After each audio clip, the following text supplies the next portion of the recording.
In today's video, I'm going to teach you how to CC in Gmail using shortcuts, a nifty skill that can greatly enhance your email productivity. First, let's dive into what CC means and why you might want to use it. CC stands for carbon copy, a feature in email that allows you to send a copy of your email to recipients other than the main recipient. It's particularly useful when you want to keep others in the loop without addressing them directly. Understanding how to effectively use CC can improve your communication by ensuring that everyone who needs to be informed stays informed without cluttering your primary message. Now, before we get to the shortcut method, make sure you're signed into your Gmail account. If you're not already signed in, just head over to gmail.com and enter your login information.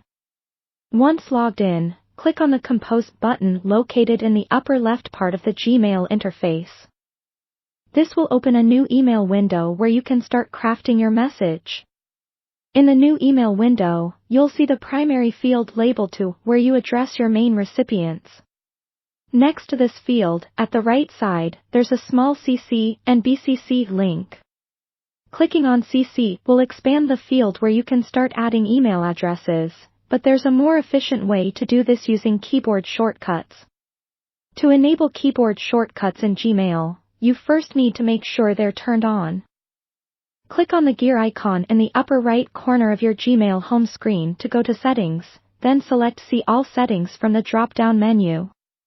Look for the General tab from there, scroll down until you see the section labeled Keyboard Shortcuts.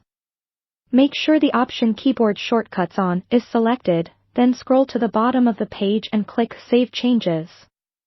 With keyboard shortcuts enabled, return to the email you were composing.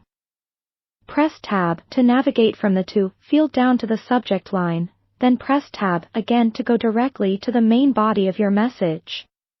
Here's the handy part: to jump to the CC field quickly, simply press the Control key along with Shift and the letter C on Windows, or Command plus Shift and C on a Mac. You should now see your cursor active in the CC field, ready for you to add all your desired recipients. Once you've added your CC recipients, feel free to finish writing your email as usual. Before sending, it's always a good idea to review your recipient list to ensure everyone you want to CC is included, and also to make sure your message is appropriate for all recipients. When you're satisfied, hit the Send button, and your email will be on its way. Thank you for watching, and I hope you found this tutorial on how to CC using shortcuts in Gmail helpful. Don't forget to like and subscribe for more productivity tips.